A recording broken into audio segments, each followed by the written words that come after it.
안녕하십니까? 오늘은 33강입니다. 지난 시간에 이어 리의 주제 부분에 대해서 마저 말씀드리겠습니다. 리의 주제 문제와 관련된 보다 정미한 논의는 조선 유학자들에 의해 전개됩니다. 대표적인 학자로는 태계 이황과 율곡 이이를 들 수 있습니다. 이황과 이이는 모두 리가 악기를 주재한다는 것을 인정합니다. 리가 악기를 주재한다는 것은 성리학의 기본 전제입니다. 그러나 이들은 서로 주제의 의미를 다르게 해석합니다. 이황이 리의 주제를 리가 악기를 부리거나 명령하는 것과 같은 능동적 작용으로 규정한 반면에 이인은 리의 주제를 기운동의 법칙이나 표준이 되는 의미로만 이해합니다. 이황은 리의 능동적인 작용성을 인정합니다. 장수가 부하에게 명령하는 것처럼 리가 기를 능동적으로 주재한다는 것입니다. 그러므로 일체의 모든 것은 리가 그렇게 시킨 것이요, 리가 그렇게 주재하는 것이 됩니다. 실제로 운동하는 주체가 기라고 할지라도 기를 주재하여 기로 하여금 바르게 운동하는 것은 리라는 것입니다. 이렇게 볼 때 리의 주제는 리가 실제로 기를 주재하는 것이 됩니다. 이것은 리의 동정에서 리의 동정이라는 자기성을 인정하는 것과 같은 경우입니다. 예를 들어 사람이 말을 타고 갈 경우 사람은 말을 부리고 말은 사람을 태웁니다. 그런데 사람이 말을 부리지 못하고 말이 가는 대로 따라갈 수밖에 없다면은 이것은 죽은 자가 말을 타고 있는 격이 됩니다. 다시 말하면은 네가 기를 주재하지 못하고 기에게 끌려간다면은 이것은 네가 쓸모없는 물건으로 전락하는 것과 같다는 것입니다. 여기에서 이황은 사람이 적극적으로 말을 부려야 하듯이 리가 적극적으로 기를 주재해 나갈 것을 강조합니다.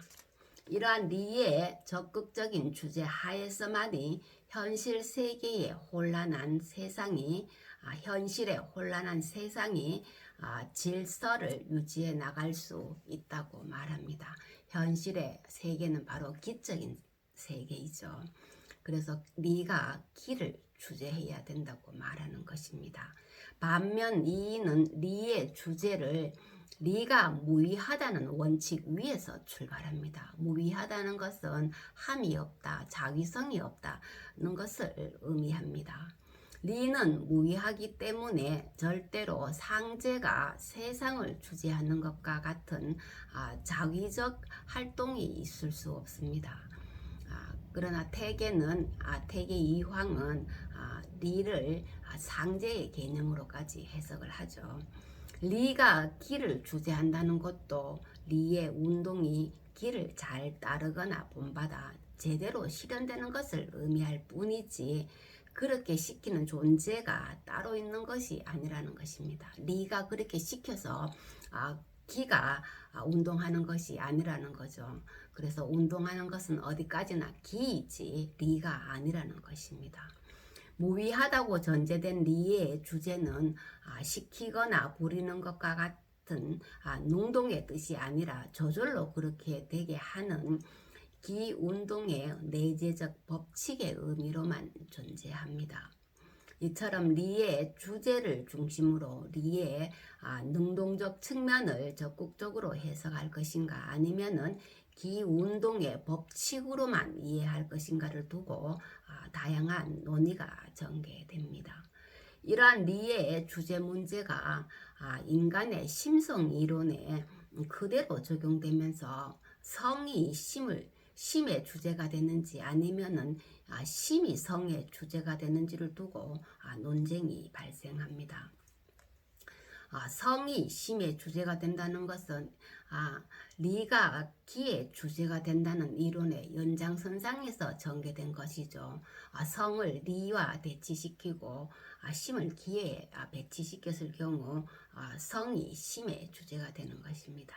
반대로 심이 성의 주제가 되는 것은 성리학의 중요한 명제인 심통성정에 근거하면은 이때 통을 주제의 의미로 해석할 경우 결국은 심이 성을 주제하게 된다는 것입니다. 그래서 심의 성의 주제가 된다는 것입니다.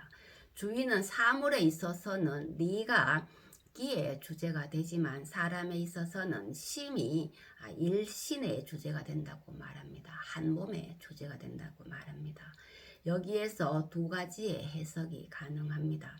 하나는 사물에서 리가 기의 주제가 되듯이 사람에 있어서는 성이 심의 주제가 되어야 한다는 것입니다. 왜냐하면 성이 리로 규정되기 때문입니다. 리의 자리에는 성을, 기의 자리에는 심을 대치시키면 성이 심을 주재하는 것이 됩니다. 물론 심 그 자체가 기는 아니죠. 그렇지만 심이 리와 기로 구성되어 있다고 할 때 성 부분을 제외시키고 나면 남는 부분이 기가 되는 거죠. 그래서 심을 기에 대치하게 되는 것입니다. 그래서 성이 심의 주제가 된다는 것입니다. 그렇지만 성은 무의하기 때문에 성이 심을 주재할 수 없다는 반론이 생깁니다. 리가 무의한 것과 마찬가지로 성 역시 무의하기 때문에 성이 심을 주재할 수 없다고 이렇게 반론이 제기되는 거죠. 또 한편으로 주의는 심이 일신의 주제가 된다고 말하고 심통성정이라는 명제를 제기합니다.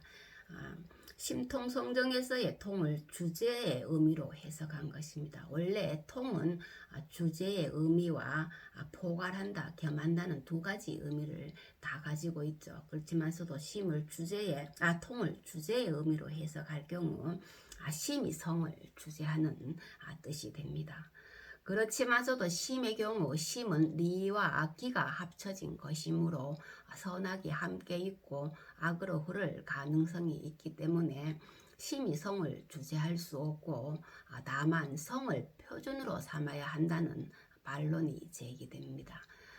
심은 리와 기로 구성되어 있기 때문에 이때 기적인 역할에 의해서 심이 선악을 겸하게 된다는 거죠.